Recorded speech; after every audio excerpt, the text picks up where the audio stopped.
Bom, boa tarde. Então, meu nome é Rodrigo, sou arquiteto ali do CAL. E eu vou fazer uma apresentação breve de como as tabelas de honorário foram pensadas e depois a gente vai fazer simulações no aplicativo que disponibiliza, digamos, um cálculo rápido, sem se intimidar pela Bíblia que o presidente comentou.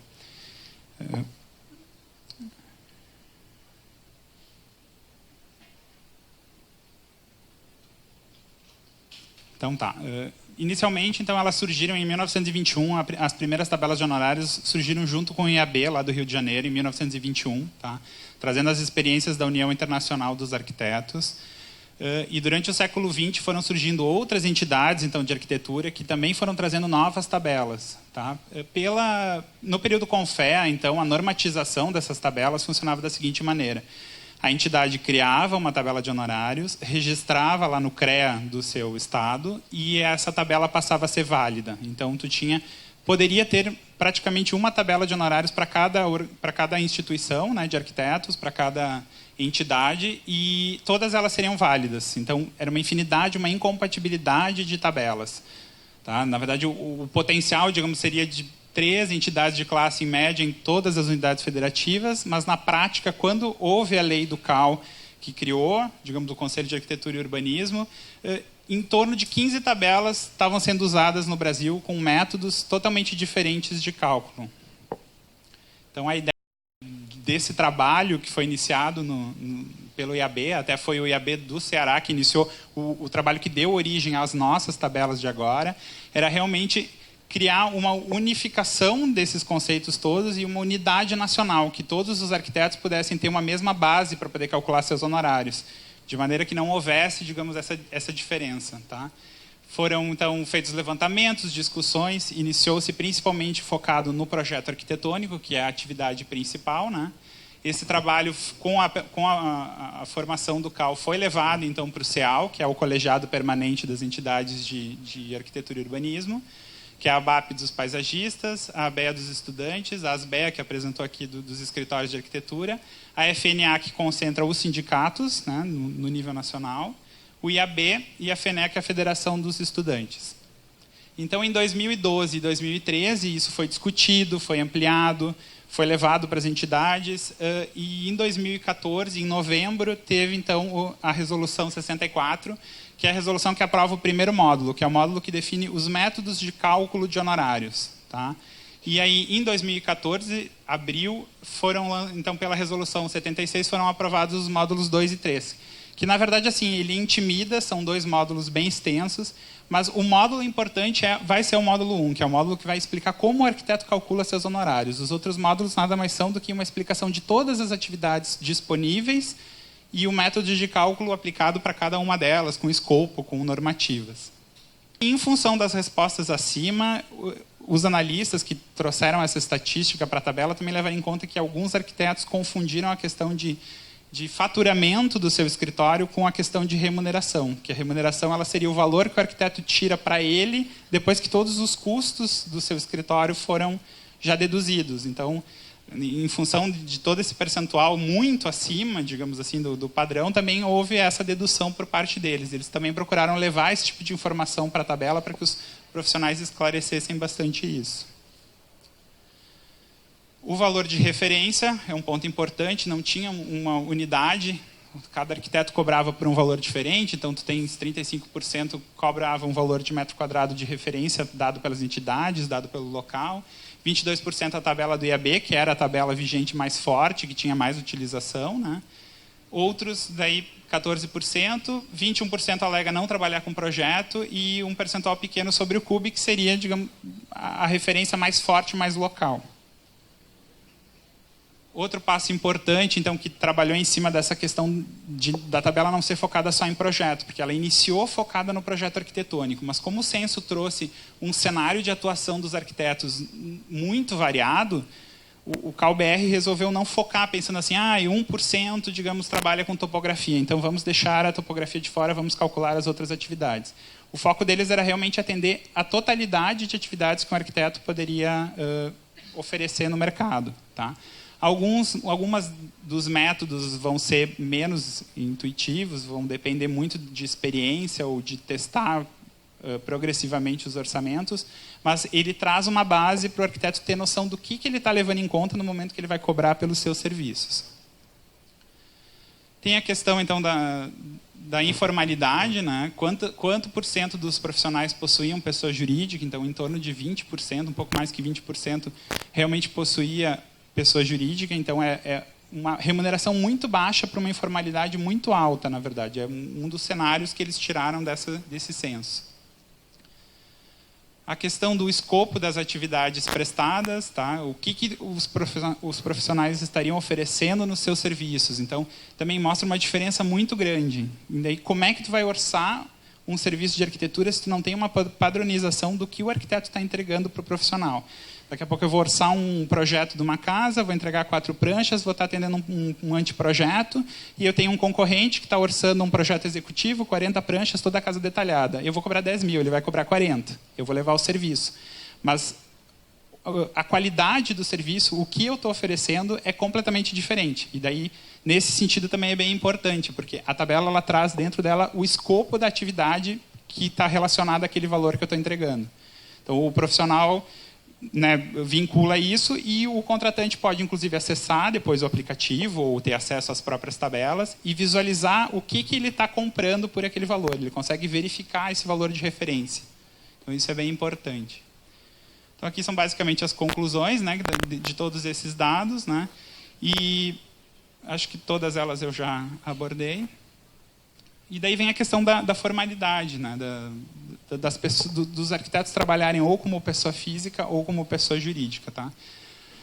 Qual é a importância de formalizar, de regular isso? Se eu oferecer um serviço de arquitetura como profissional autônomo, pessoa física, a gente fez 2 casos aqui, tá? No valor de R$10 mil. Eu vou ter uma dedução de 27,5% de imposto de renda na fonte, então se eu der um RPA, eu vou ter que deduzir isso, senão eu corro o risco de ter problemas fiscais depois. 5% de imposto sobre serviço, que daí também depende do caso, depende do município. Eu acho que Porto Alegre tem uma diferenciação, é feito um pagamento mensal, então não chega a enquadrar aqui, mas existem casos de até 5% de imposto de serviço.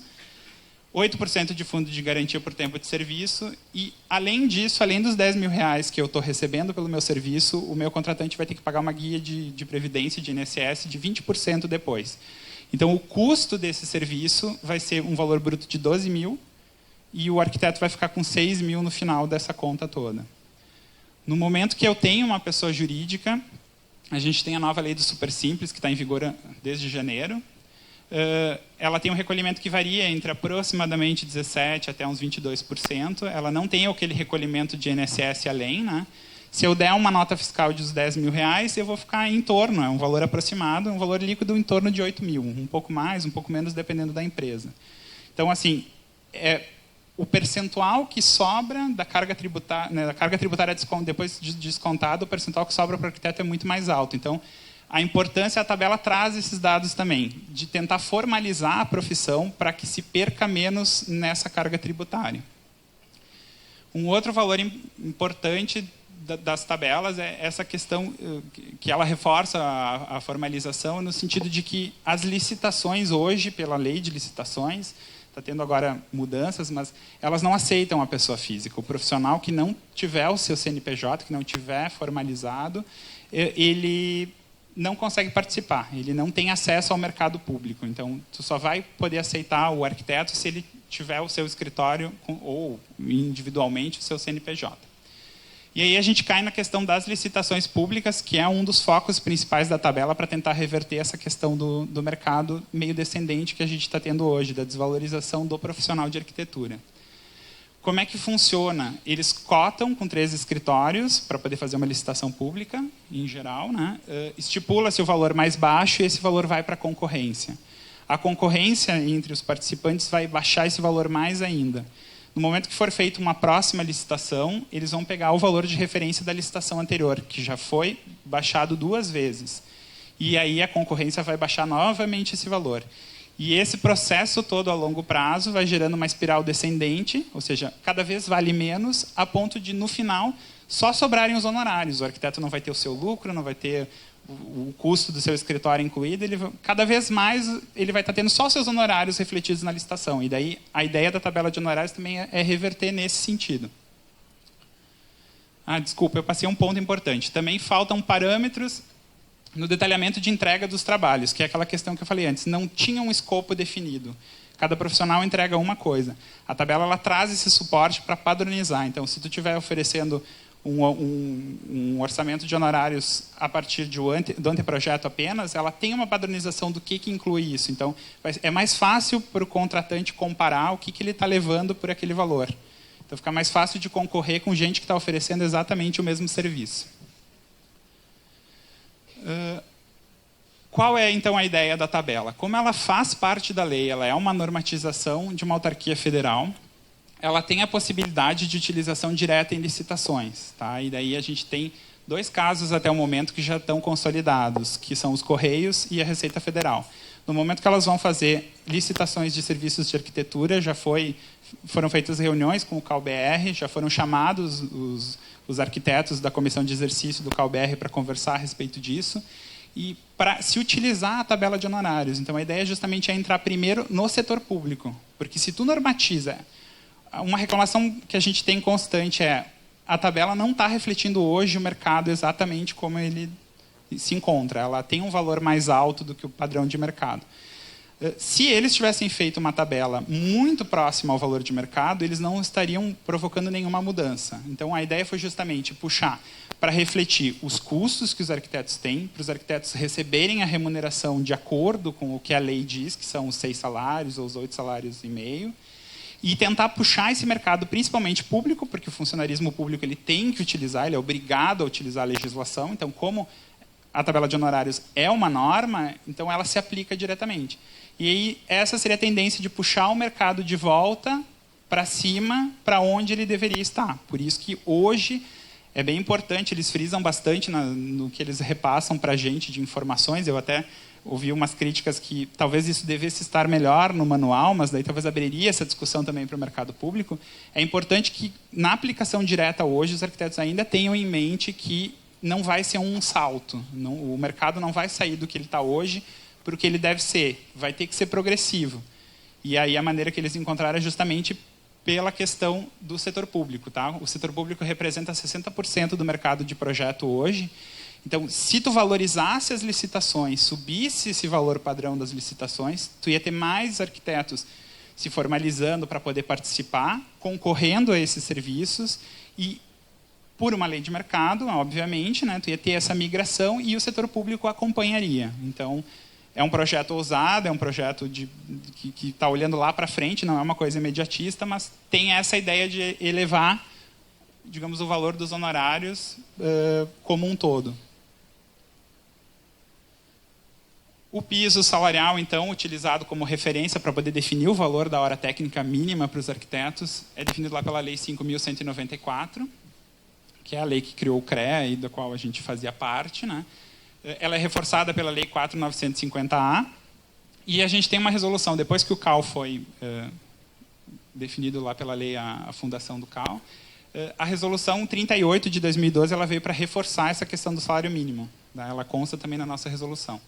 Então, 6 horas por dia, a previsão que fossem 6 salários mínimos nacionais, o valor agora para 2015 são os 4.728, e para 8 horas por dia seriam 8 salários mínimos e meio. Então, esse que é o valor que o arquiteto deveria ganhar para estar trabalhando as 40 horas semanais, é o valor que foi utilizado para se chegar no preço de custo da hora técnica do arquiteto. Eles fizeram uma estimativa ao longo de 28 anos de quantas horas produtivas teriam num mês. Então, eles deduziram feriados, eles deduziram alguma margem de baixa produtividade e eles chegaram, por estatística, então, que os meses teriam uma média de 148,74 horas produtivas. E aí a hora técnica mínima, que seria o valor indicado que o arquiteto deveria cobrar a partir dali, óbvio, dependendo de outros fatores mais subjetivos, partiria hoje, em 2015, de R$ 45,03.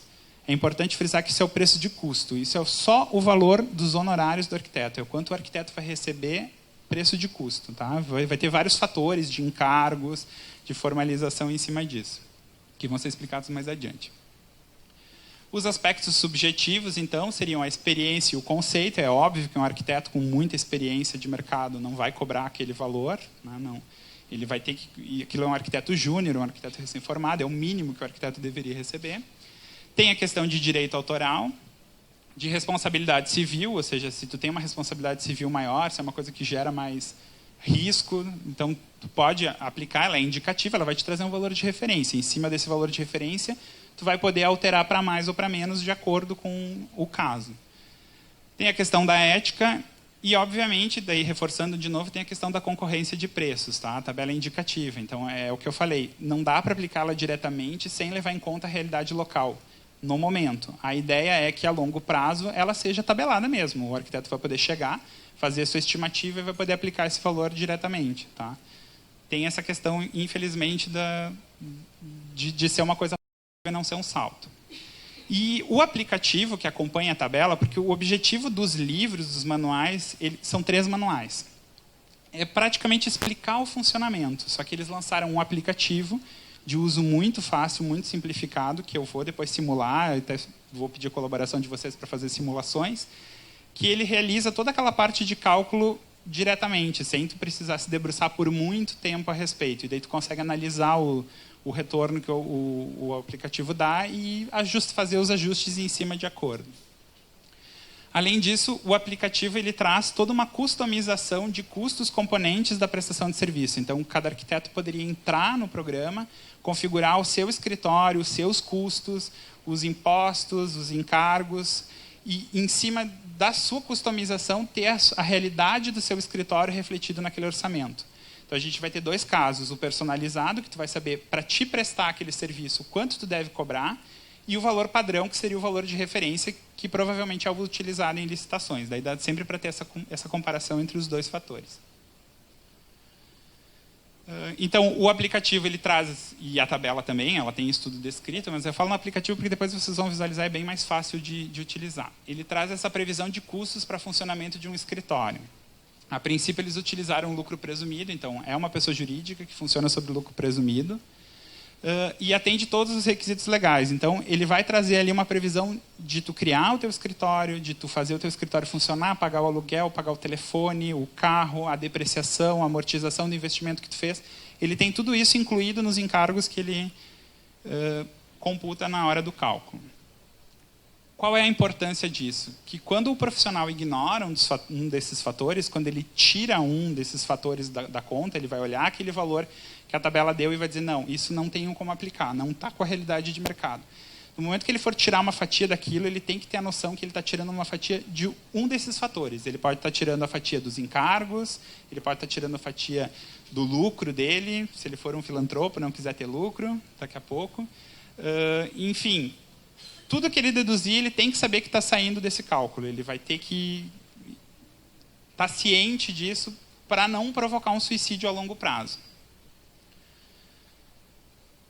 Como é que, então, os manuais funcionam? São 3 módulos. O primeiro deles é o menos intimidador, ele é super compacto, tá? E ele vai trazer como funciona o cálculo. Ele vai estabelecer 2 métodos, 2 modalidades de remuneração para os arquitetos. A primeira modalidade seria um percentual sobre o custo da obra, que é a modalidade mais divulgada, até internacionalmente. As entidades de arquiteto têm isso, tu vai estabelecer um percentual que tu vai cobrar em cima do custo final da obra e esse vai ser o valor dos honorários. Tá? Isso funciona muito bem quando tu tem um escopo definido, quando tu tem um objeto final que tu possa estimar o valor dele ou, inclusive, orçar o valor dele. Então, para os outros serviços, que são os serviços que não têm esse escopo definido, no caso, consultoria, não tem como a tabela dizer, por uma consultoria de regularização, tu cobras R$3.000. Não existe como fazer isso. Tu tem que saber o quanto tempo vai demandar do profissional, que custos envolvem a prestação desse serviço. Então, nesse sentido, a gente daí teria o cálculo pelo custo do serviço. Seria praticamente fazer uma planilha orçamentária de tudo que está envolvendo prestar aquele serviço para poder repassar esse valor, então, para o cliente. Então, o primeiro método, o percentual sobre o custo da obra, ele tem 4 categorias. Tá? A categoria que o manual traz é o estimado. Tá? Ela funcionaria então, se tu já tivesse orçado, quando tu tem o projeto contratado, tu orça previamente a obra, tu poderia cobrar um percentual desse orçamento. Ou quando tu finaliza o projeto e tu calcula, orça daí fielmente a obra, tu também poderia cobrar um percentual disso. Tá? Esses métodos existem, tu pode ter esse valor e aplicar o mesmo percentual, mas o que o manual traz seria realmente tu estimar o custo final da obra em cima do CUB e aí cobrar um percentual em cima desse valor. Ele é um cálculo que leva em conta o ganho de escala. Então, ele tem um percentual que vai ser cobrado dentro de faixas de metragem. Então, quanto maior a minha obra, o meu percentual vai caindo. Né? Obviamente, o montante final aumenta, porque a minha área está aumentando, mas o percentual em cima desse custo final cai. E também em cima ou da categoria da edificação, que ela é uma categoria de complexidade, de qualquer maneira. As tabelas trazem, por exemplo, se estiver projetando um galpão, tu vai ter um percentual baixo, porque ele é simples de fazer. Se tu tiver um hospital, vai ser uma complexidade alta, o percentual vai ser mais alto, porque ele é muito mais complexo, ele demanda muito mais do arquiteto. Então, assim, em média, em torno de 5%, tá? Podendo variar de 12% a 11%, dependendo do tamanho e dependendo da complexidade do projeto. Ele traz uma fórmula, então, de cálculo, tá? Vocês não precisam se apavorar, porque é o que eu falei, o aplicativo ele faz todo esse cálculo, ele traz essa memória de cálculo, fica fácil de visualizar isso depois, então não precisa criar uma planilha e se debruçar em cima disso, o aplicativo faz isso de maneira bem ágil. Daí tu vai ter que o preço de venda, que seria o valor que tu vai repassar para o teu contratante, seria a área multiplicada por uma base de honorários, que eu vou explicar em seguida, esse fator percentual que eu peguei na tabela anterior, e um fator de repetição. Tá? Isso tem gente que contesta, que diz que não deveria reduzir o valor quando está repetindo, mas depois de muita discussão eles resolveram, tem uma redução, ela não é grande para pequenas repetições, ela aumenta para quando forem muitas repetições. Por exemplo, tu vai projetar uma casa de 100 metros quadrados e vai fazer 100 unidades, ele vai ter uma redução considerável. Se tu fizer 2, a redução de projeto é muito pequena, mas ela existe. A base de honorários é o seguinte, quando eles fizeram as tabelas de honorários, eles fizeram uma pesquisa de mercado para ver se o CUB, que é definido por uma lei lá de 64 e por uma norma de 93, estava refletindo a realidade de mercado. E eles chegaram à conclusão que eles faziam o cálculo do preço, digamos, de um edifício pelo CUB e e a estimativa do que o edifício realmente custou. E isso não batia. Esses valores não refletiam. Tu não conseguia construir aquela metragem quadrada com o valor do CUB. Então, foi feita uma pesquisa, e até um dos comprometimentos do CalBR foi fazer essa atualização anual das tabelas para ver se esses índices permaneciam iguais, mas era estabelecer um índice de multiplicação para o CUB que refletisse a realidade da construção. Tá? E daí isso tem numa tabela, eu não inseri porque era extenso, ele traz diversas categorias de edificação, todo esse material se encontra nas tabelas, bem fácil de ver, o aplicativo traz isso, e sempre lembrando que se tu tiver uma previsão orçamentária do custo da obra, tu pode aplicar o percentual diretamente sem a questão da estimativa, então tem também essa opção. Além disso, a tabela traz uma questão de parcelamento, uma indicação de parcelamento dos honorários em função das etapas. Então, quanto o arquiteto deveria cobrar para entregar o estudo preliminar, quanto ele deveria cobrar para cada uma das etapas. Então, ele faz uma distribuição recomendada de 10% para o estudo preliminar, 30% para anteprojeto, 60% para projeto. Nesses 60%, 10% seriam, dentro daquele valor estimado, a compatibilização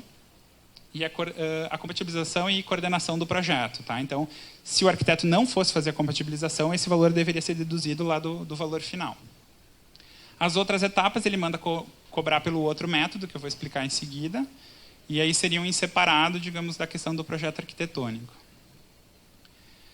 Essa divisão por etapas não significa que se o arquiteto fizer só o estudo preliminar, ele deva cobrar 10% do que a tabela indica. Tá? Aquilo é só realmente para parcelar de acordo com as etapas. Ele tem uma outra tabela então, que traria o valor se eu exclusivamente fosse contratado para fazer uma das etapas. Tá? Qual é a ideia que eles trazem para defender essa questão de que o projeto não pode ser dividido? Porque senão eu contrataria um escritório super conceituado, muito caro, para fazer o meu estudo preliminar, teria todo um conceito, e depois eu contrataria um escritório de fundo de quintal para poder fazer meu projeto executivo, porque eu já tenho a concepção, eu só preciso de uma mão de obra barata. Então, a tabela traz bem claramente isso, essa defesa, inclusive pelas ações que a gente está tendo para defender essa questão da indivisibilidade, nas licitações principalmente, de que o projeto seria indivisível. Excepcionalmente, ele tem uma recomendação de cobrança se tu for contratado para alguma coisa nesse sentido. Mas ele defende que realmente o ideal é que o mesmo profissional faça todas as etapas, porque faz parte da concepção e da questão de autoria, principalmente, do projeto. Bom, as variações de preço por estado, então tem a questão do CUB, tá? O CUB ele é atualizado todos os meses, são 17 categorias de edificações. Ele foi criado então lá pela Lei Federal de 64, pela NBR 12721 a maneira de cálculo, e essa questão da base de honorários vem principalmente da dificuldade de tu alterar uma lei. Então, era muito complicado tu conseguir entrar lá no governo e propor que a lei fosse atualizada porque ela não está refletindo o mercado. O processo é muito moroso, demora muito tempo.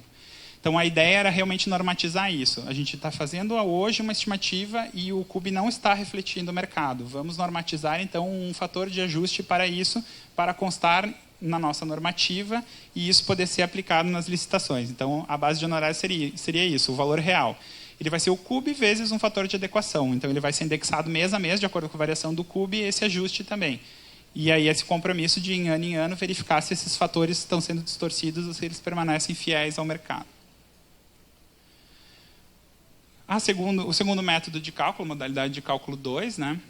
Então, ele é pelo custo do serviço. São os serviços que não têm escopo. É o que eu falei, o que não tem como tu estipular um valor, porque tu não sabe quanto o profissional está se dedicando a isso. Então, ele pode ser estimado, ele pode ser contabilizado, ou seja, tu estima, tu fixa um teto que tu vai cobrar e tu vai contabilizando o que vai sendo gasto na prestação do serviço. Se não atingir o teto, tu vai cobrar o que atingiu. Se atingir o teto e passar disso, tu vai se limitar a cobrar o teto. Tem a questão sem teto, então que tu vai só contabilizar, estipular um valor para a tua hora e vai cobrando mês a mês. E o contabilizado com lucros pré-fixados. Então, tu vai contabilizar e tu ainda vai ter um lucro em cima do que tu está contabilizando. Tá? A maneira que o manual traz, então, seria o método estimado. O profissional estima, tem esse valor da hora e tu vai ter o valor final do serviço. A ideia é calcular todas as despesas com o projeto. É praticamente um orçamento de obra, só que diferente de estar orçando lá uma construção, tu vai estar orçando o teu serviço. Quantos profissionais estão envolvidos, quantas horas eles vão despender, quanto eles custam, encargos, despesas, tudo em cima disso. Então, a fórmula do preço de venda seria o preço de custo disso tudo, aplicando em cima os encargos sociais, as despesas indiretas, que daí seriam o custo do teu escritório, o carro, o telefone, o lucro, né, porque ninguém precisa abrir mão do lucro, ele tem que estar lá, ele é importante para os escritórios, para mesmo que tu tenha que parar a tua atividade, contratar alguém para estar lá no teu lugar trabalhando, tu continuar tendo esse rendimento por fora. Né? Todas as profissões têm isso, a gente que, infelizmente, por uma questão de mercado, parece que os profissionais se sentem culpados de cobrar o lucro. Né? E a questão das despesas legais, que seriam PIS, COFINS e INSS. Então, a fórmula basicamente é essa. Ele traz planilhas, se o profissional quiser calcular, então, levando em conta isso. Cada tipo de prestação do serviço, então, ele vai dividir em 4, vai ter um tipo de encargo diferente, isso tudo é demonstrado nas tabelas, os percentuais que eles recomendam e no que eles são baseados. Então, a tua equipe técnica permanente vai ser o arquiteto que está lá trabalhando, ganhando a sua hora, que ele até pode ser não contratado, digamos que se o escritório é de vocês, ele pode até não ser contratado, mas ele prevê que tu vai pegar o valor referente aos teus encargos e tu vai guardar lá numa poupança, por tu não ter o fundo de garantia, por tu não ter tuas férias remuneradas. Ele prevê esses percentuais todos, digamos, para cada etapa, para cada fator ali do cálculo. Então, na equipe técnica permanente, o arquiteto, se tu tem um funcionário, tu vai colocar o valor de custo do teu funcionário, um desenhista, enfim, tu vai colocar todo mundo que está dentro do teu escritório regular. A parte de consultores externos vai ser, então, um profissional que vai te fornecer RPA e que tu vai chamar para fazer uma parte do serviço. Ele não é vinculado ao teu escritório, mas tu vai pagar ele, tu vai ter encargos, tu vai ter despesas em cima disso. Os serviços de apoio técnico, que seria, então, o mesmo tipo de serviço do consultor externo, só que vai te fornecer uma nota fiscal. Então, é outro tipo de tributação, outro tipo de encargo que tu vai ter. E, por final, as outras despesas diretas, que seriam custos diretos que tu vai ter pela prestação do serviço. Digamos que tu tem a passagem aérea, que tu vai ter outros custos envolvidos. Ele tem também como tu computar isso tudo para poder repassar no teu orçamento final para o cliente. Então, o primeiro manual é isso. Ele vai explicar esses dois métodos de cálculo. Tá? E depois a gente vai ter dois manuais, que são os mais assustadores, que vão trazer os serviços. O que eles são? Eles vão trazer serviços listados na Resolução 21, que os arquitetos e urbanistas têm como atribuição, com escopo dos serviços, escopo das etapas, o que tu tem que levar em conta para prestar o serviço, as NBRs que estão envolvidas com aquele tipo de serviço. Também a questão de o material que tu entrega. Então, assim, quais são os documentos que tu tem que produzir. Por isso que eles são tão extensos. Se tu for utilizar um serviço, ele vai ter uma tabela no final do manual que vai te dizer, localiza na página tal, vai estar o método de cálculo, e na página tal vai ter a descrição do serviço. Então, tu vai procurar duas páginas e tu vai ter o método de cálculo e a descrição do serviço. Ela é mais uma referência para saber exatamente o serviço que tu está prestando. Então, o manual 2 são 101 serviços, né? São distribuídos em 11 grupos. Então, arquitetura das edificações, sistemas construtivos, conforto, interiores, instalações e equipamentos referentes à arquitetura, arquitetura paisagística, os relatórios técnicos, memoriais, orçamentos, a parte de urbanismo, instalações referentes ao urbanismo, os relatórios técnicos do urbanismo e a parte de patrimônio. Todos esses 101 serviços estão descritos com um escopo bem completo. Daí eu só coloquei algum exemplo, depois a gente vai poder simular isso tudo no aplicativo, né, de métodos de cálculo diferenciados. Como a gente tem para projeto de arquitetura, a gente vai ter métodos específicos para urbanismo, a gente vai ter a mesma escala, o mesmo fator de escala e de complexidade para o urbanismo. E aqui são as tabelas que eu disse, que no final de cada manual tu vai ter um anexo, né, do manual 2 e 3 vai ter um anexo onde vai descrever para cada serviço que tu precisa fazer, qual é o método de uma modalidade de remuneração e aonde que tu encontra o escopo e o cálculo. Então ali a gente tem levantamento arquitetônico, qual é a medida, metro quadrado, como tu cobra, 15% do valor indicado na tabela 5. Então 15% do valor que seria se eu fosse fazer o projeto daquilo, eu vou cobrar para fazer o levantamento. Método 1. Como é que eu cobro? 100% na entrega do projeto executivo. O projeto executivo é uma maneira dele falar, é projeto para execução. 100% quando eu entregar o levantamento, eu vou cobrar o valor dos honorários, tá? A indicação deles. Óbvio que tudo isso pode ser negociado diferente com o contratante. E aí, para cada uma das atividades desses grupos, ele vai me dizer isso. Qual é a metragem, como é que eu calculo, o método e como eu faço o parcelamento de honorários. A gente vai ter diversas atividades de cada grupo, elas refletem lá da Resolução 21. Como essa parte é toda muito de projeto, o método predominante é o método 01, que é esse do percentual. Tá? Alguns serviços que não podem ser tão estimados no método 02. E aí, no módulo 13, eu vou ter os demais serviços, que seria principalmente execução e algumas atividades especiais. Então, execução, fiscalização e condução, do grupo de gestão, meio ambiente, atividades especiais, aí entra assessoria, consultoria, ensino e pesquisa e engenharia de segurança do trabalho. Então, são 109 serviços com os mesmos escopos, as NBRs, toda a descrição. Aí um dos exemplos é a parte de execução de obra por administração, né? Ele tem também uma fórmula diferenciada. Tá? Não vou entrar ali no mérito do cálculo, mas depois a gente pode fazer umas simulações em cima disso. E ele tem a mesma tabela de escala e de percentuais estimados para a execução por administração. E aí a gente vai ter as mesmas tabelas com todos os serviços. Como esse manual é mais... São atividades que têm um escopo menos definido, predominantemente vai ser o método 2, tá? Que vai ser o método pelo custo do serviço, porque tu não tem um objeto final para poder estimar um percentual em cima disso. Algumas exceções, mas também pode ser direto nessa tabela para ver como é que se faz o cálculo. E os manuais, então, assim, junto com eles foi lançado esse aplicativo, que é um aplicativo online, se usa diretamente na web, que faz a simulação respondendo umas perguntas simples. Então, tu vai dizer qual é a atividade que tu está prestando, qual é o padrão da edificação, qual é a metragem que tu está colocando, ou ele vai te dar ferramentas para te estimar o custo do serviço, quantas horas os teus profissionais estão envolvidos e quanto isso tudo te custa em preço de custo, encargos, despesas.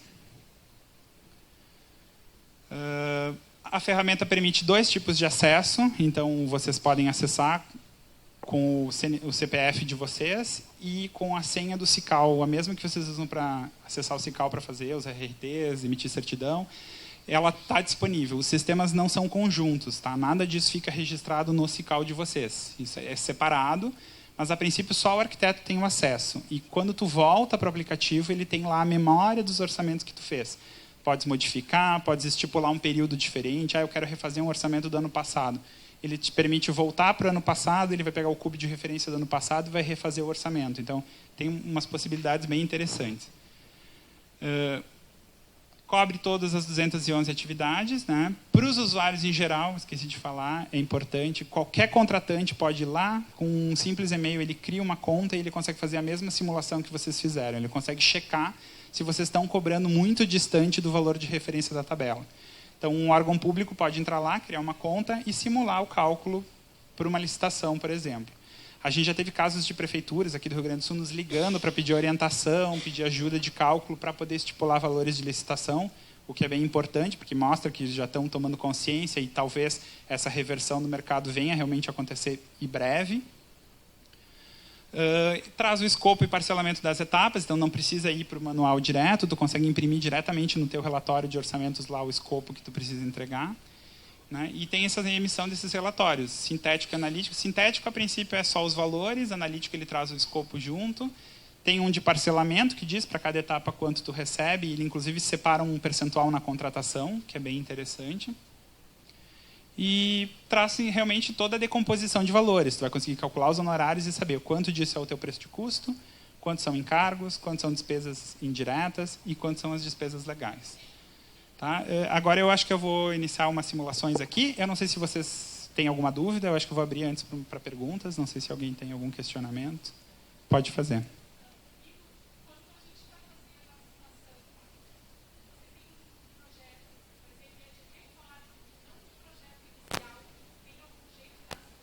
Sim, sim. Todas as atividades. Ela perguntou se quando é uma reforma, isso tem como diferenciar. Todas as atividades da 21 estão disponíveis na tabela de honorários. Então, tu vai poder selecionar, é projeto arquitetônico ou é projeto arquitetônico de reforma.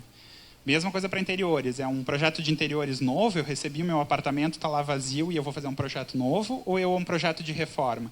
Ele tem fatores diferentes para atividades diferentes. Ele vai levar em conta que é uma reforma, provavelmente vai ser mais caro do que o projeto inicial, porque tu está trabalhando com levantamento, tu está trabalhando com condicionantes maiores, digamos assim. Então, ele tem essa variação. Não sei se alguém mais tem alguma dúvida.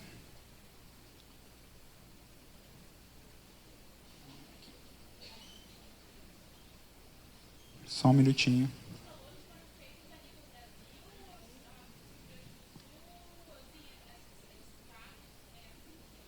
Certo. Na verdade, a parte estatística, né? Eles realmente pegaram uma coisa espalhada, porque tinha o CEAL, que são as entidades, né? Elas têm realmente essas sedes nos estados, como foi apresentado aqui das entidades, elas têm filiais no Rio Grande do Sul, têm representatividade em todos os estados. Foi feita uma pesquisa bem ampla, por isso que ela demorou. Na verdade, o projeto começou lá em 2008, então ele só foi lançado em 2013. Foram 5 anos de trabalho. Foi feita essa pesquisa realmente em todo o Brasil. Tá? Eu acredito, isso não é bem claro, mas eu acredito que realmente seja uma média. Então, por isso que eles reforçam. É importante tu verificar na tua realidade local se hoje tu consegue aplicar. Tá? O objetivo realmente é que todo mundo, a longo prazo, consiga aplicar isso diretamente. Mas é importante tu ter em mente assim, que se tu cobrava 10 mil por um serviço, tu não vai sair cobrando 30 hoje, porque a tabela indicou. Ela serve mais para te trabalhar nessa questão de, no momento que eu estou cobrando 12, eu estou abrindo mão de 18. Da onde eu estou tirando esses 18? É o meu lucro, são as minhas despesas, o meu escritório eu vou apagar metade das luzes, vou diminuir meu monitor para ele gastar menos, vou ligar meu ar-condicionado 2 horas por dia. Entendeu? Da onde é que vai sair essa parcela que eu não estou cobrando? Porque ela faz parte de uma composição clara, digamos assim, né? Do que eu deveria estar cobrando para prestar o serviço que eu estou prestando. Que, infelizmente, é pouco claro para a gente. Né?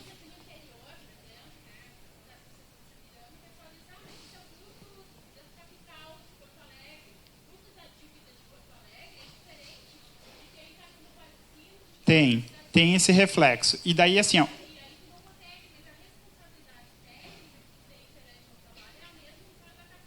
exato, muda muito pouco. É que o que acontece? Como ele é vinculado, a maioria dos serviços, a um valor final do objeto que tu está produzindo, então tu está produzindo um hospital. O hospital vai custar 1 milhão, daí a tabela te manda cobrar um percentual em cima desse 1 milhão. Né? Provavelmente, no interior, o teu custo para esse hospital não vai ser 1 milhão. Talvez tu tenha uma adaptação ao local. No mesmo hospital na capital e no interior, talvez tenha essa diferença de valor.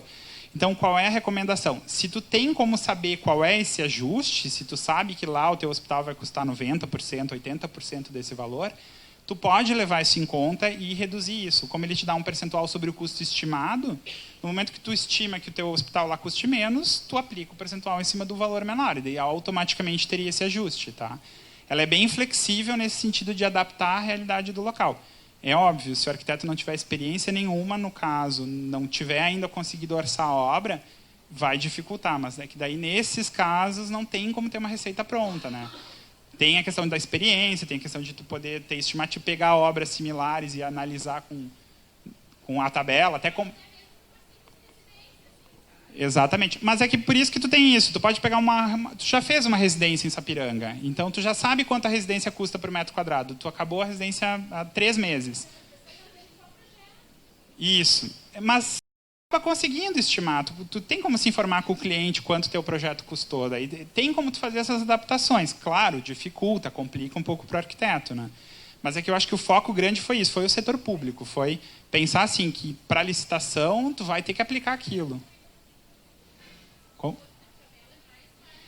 Não, ela leva em conta a construção como um todo, tá? Mas eu acho que o objetivo principal é esse, é que no momento que tu sobe o mercado público, que é maior do que metade do mercado de projeto que tem hoje, principalmente, tu vai acabar provocando uma migração e uma subida do mercado como um todo a longo prazo.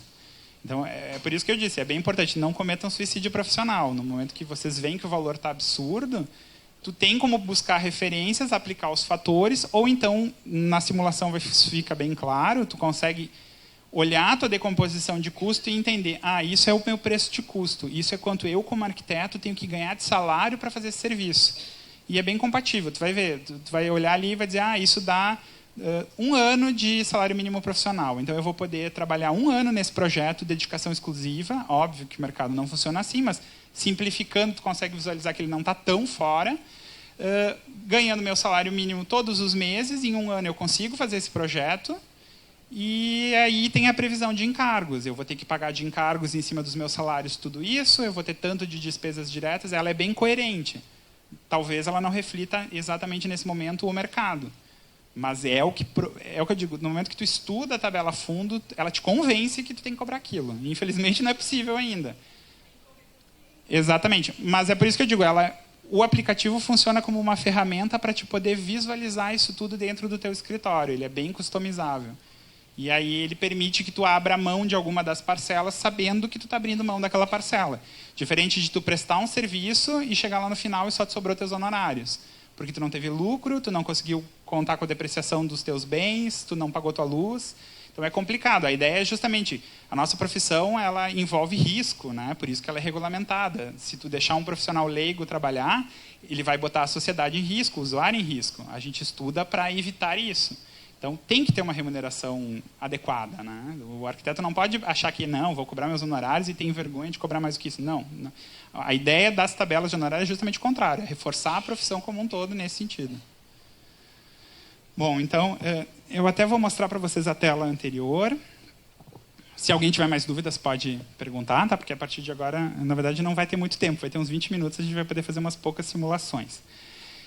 Para encontrar, então, o aplicativo no site do CalRS, tá? Por aqui vocês acessam o CICAL de vocês. Então, um pouco abaixo disso vai ter um banner tabela de honorários.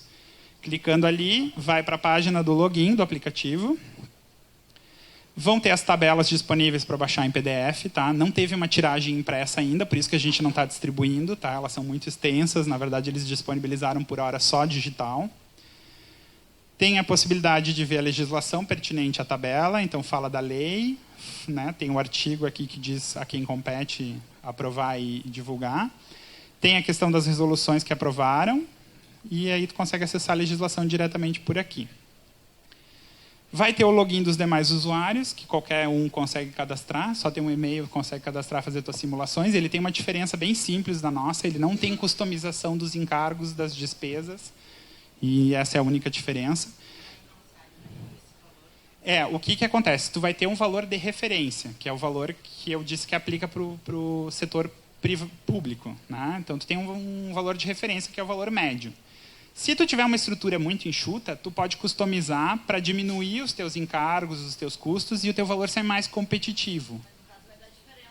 Vai dar uma diferença. Exato. Então, por isso que é importante assim, calcula o valor de referência, tem dentro uma possibilidade de calcular com e sem os encargos alterados ou não, para te ter o padrão mercado que ela indicaria, que seria esse passo ideal das licitações agora no futuro. E calcula customizado pelo teu, principalmente se a tua customização é mais alta, porque daí, é óbvio, ela vai ser mais alta quando? Quando tu tem um escritório com uma estrutura suficiente para oferecer um serviço mais rápido, um serviço com mais qualidade porque tu tem mais experiência, porque tem esses aspectos subjetivos que tu não pode negar ao arquiteto, tu não pode obrigar todo mundo a cobrar R$45 por hora, porque existem estágios diferentes do profissional. Então, o login vocês fazem com o SICAL de vocês. O CPF, a mesma senha.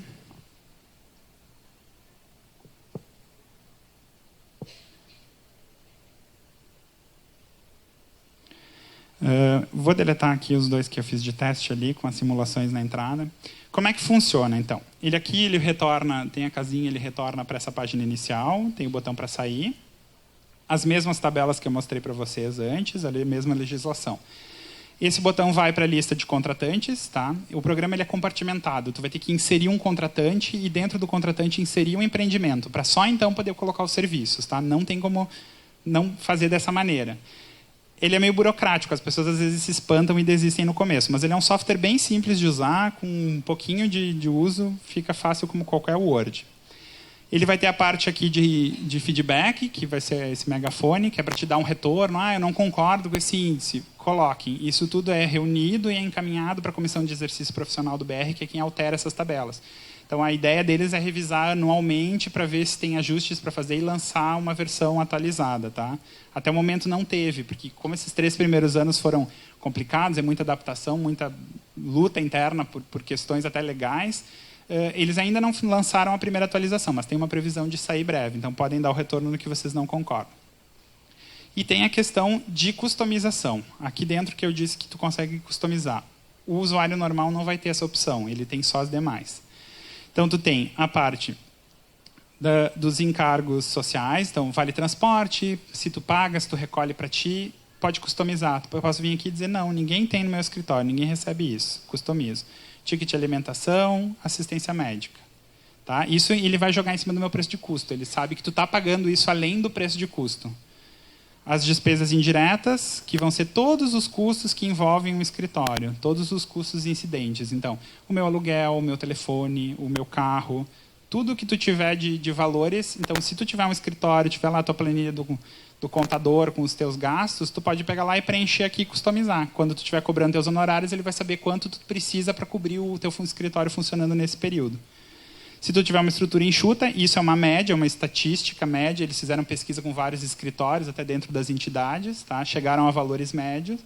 E se tu não tiver ideia disso, tu pode pensar assim, preço de custo da minha equipe. A minha equipe sou eu trabalho sozinho em casa, e o meu salário ideal, que eu sonho, é R$7.000 por mês, que é o mínimo profissional mais ou menos. Tá? Eu quero ganhar isso.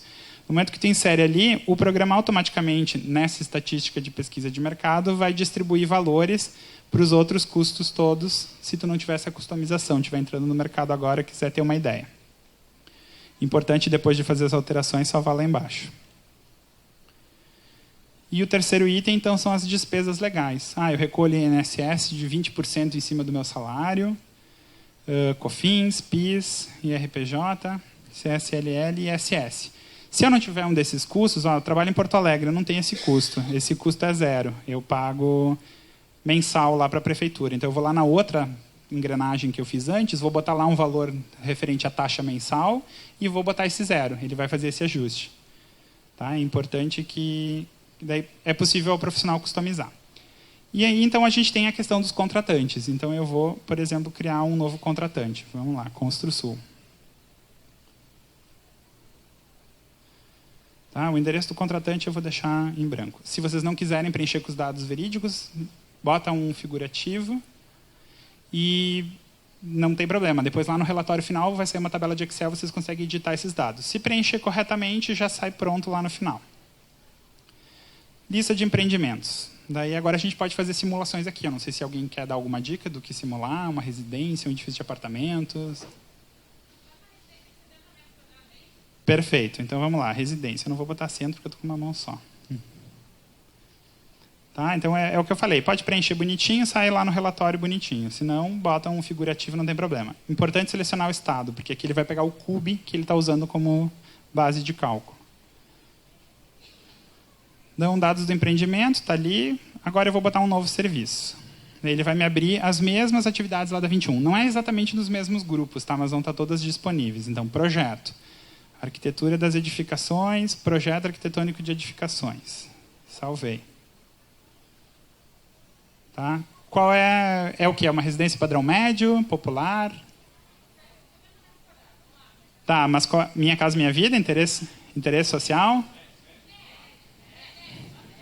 Tá, residência padrão médio. Porque essa categoria vai definir que CUB eu estou usando para o cálculo. Se eu usar um valor alto, né, um padrão mais alto, ele vai subir o valor. Área construída, então, descrição do item, de novo, residência. É uma residência só e ela tem 70 metros quadrados. Ok. Não tem hora descoberta, tá? Ele está me mandando cobrar 14.880. Isso ele já faz o cálculo direto em cima só da metragem do padrão. Como é que funciona isso, tá? Primeiro, parcelamento por etapas. Eu estou entregando todas as etapas, tá? Vou marcar todas elas aqui, salvei. É o que eu digo, ele é burocrático, mas ele é bem fácil de usar. Os escopos. Então, aqui vai estar definido tudo que eu estou entregando. Eu estou entregando um estudo preliminar, que custa 1.400, o anteprojeto de 4.400, projeto para execução 7.400 e a coordenação dos projetos complementares. Se eu não entregar a coordenação, eu tenho que tirar fora esse percentual, cobrar só os demais.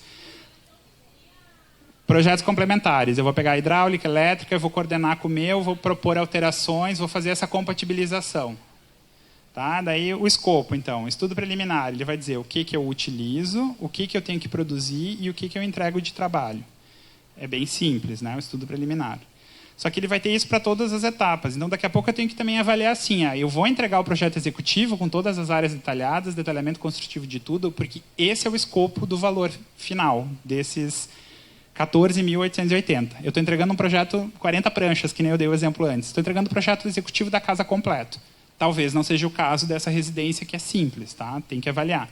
Mas aí, então, eu vou ter ali projeto para execução, o que eu tenho que produzir, toda a parte de memoriais, tá? E, obviamente, detalhamento, detalhes, plantas, cordas e elevações de todos os elementos e componentes da edificação. Então, isso que é importante. Nos meus 14.000, eu estou entregando prontinho. O cara não vai ter que decidir nada, está tudo no projeto. Não é isso que eu estou entregando, vou tirar esse projeto executivo e vou ficar lá com o valor do anteprojeto. Tá, uma aprovação na prefeitura, beleza. Vou tirar o executivo, né? O anteprojeto, se tu ler o manual, ele vai dizer que o projeto legal fica no nível do anteprojeto, tá? Não tem toda a descrição aqui. Por isso que os manuais são importantes para te consultar essas dúvidas que tu tiveres. Ou pode entrar em contato com a gente e a gente esclarece. Tá, não estou levando em conta a compatibilização. O valor que ele me indica é 5.950 pelo projeto da casinha.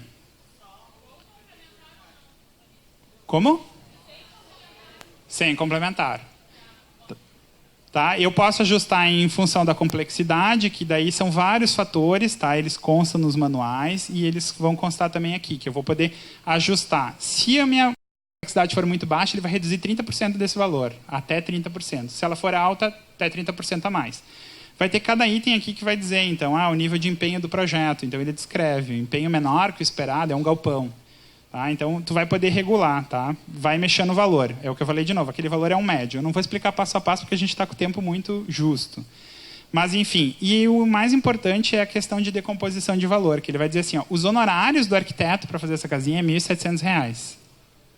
Isso é o preço de custo da tua equipe permanente. É o quanto o programa calcula que o teu escritório vai demandar para fazer esse projeto de 70 metros quadrados. No nível de anteprojeto, que é o que tu me pediu.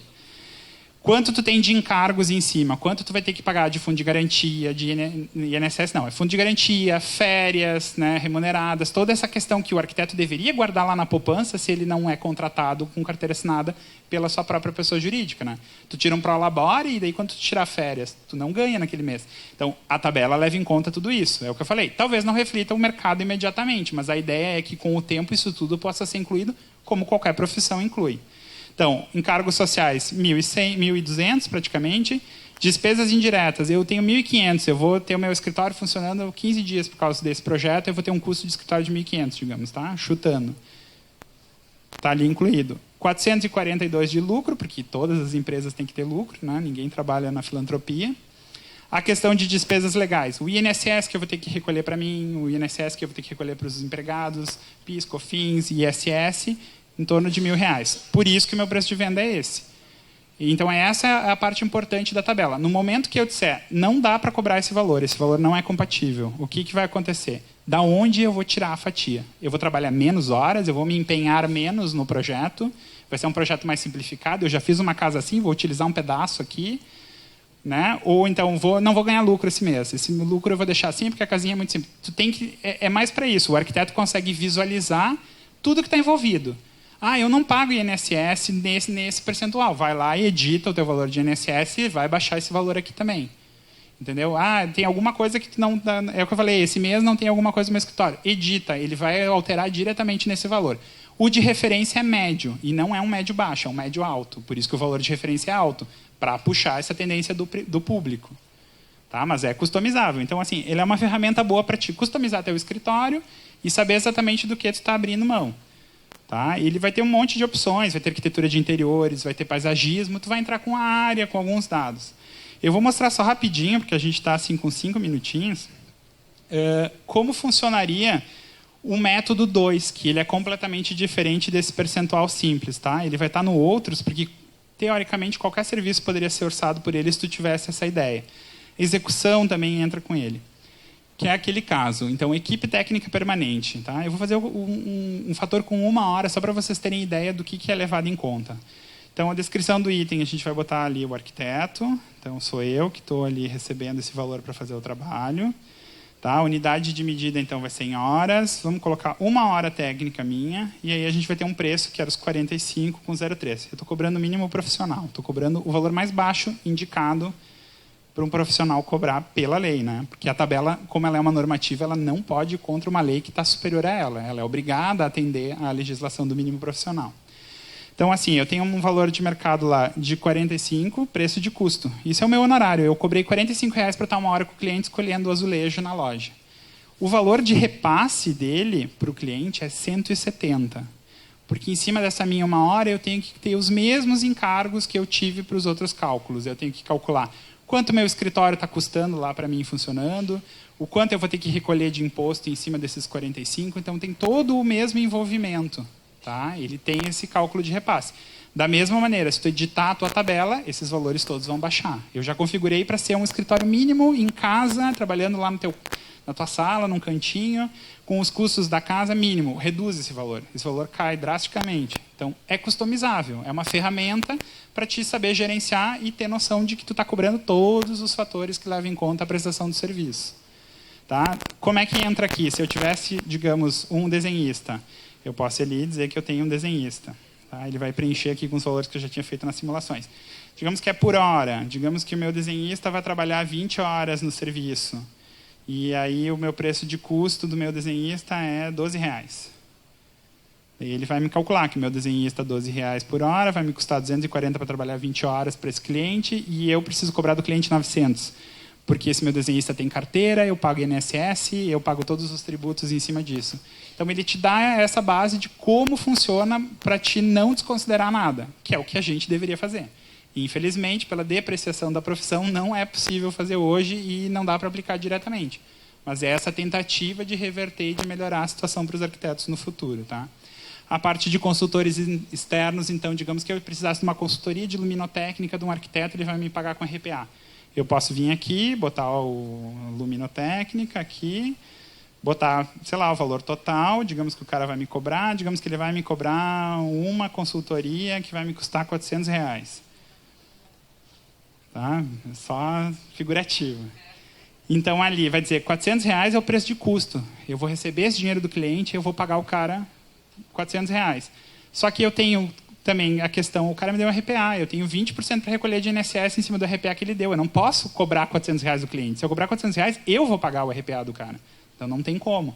Então, ele traz realmente toda essa decomposição de valores para te embutir tudo que tu vai ter que pagar em cima para nada sair do bolso, dos honorários, do lucro do arquiteto. Tá? O pessoal está me sinalizando para encerrar. A gente vai... Isso é importante. Na verdade, é por isso que é importante ter esse acesso para o cliente, né? Tem que educar o cliente também, infelizmente. Talvez, quando reverter, fique mais fácil de aplicar, porque não tem, né, uma maneira diferente. Eu agradeço, então, a participação de vocês. Não sei se tu pode botar a última página só. Vai ter meu e-mail aqui disponível na tela. Se vocês tiverem dúvidas, podem fazer consultas por e-mail. A gente vai estar no stand do CAL até às 9 hoje, tirando dúvidas, fazendo simulações. Se vocês precisarem, tiverem mais dúvidas, a gente pode simular lá no local. Podem entrar em contato com o conselho também, diretamente pelo atendimento. Eles repassam lá para o setor. Tem mais arquitetos que dominam a tabela para poder atender. Tá? Ficamos à disposição, então. Espero que tenham, ao menos, pego um pouquinho do que é a tabela, como ela funciona.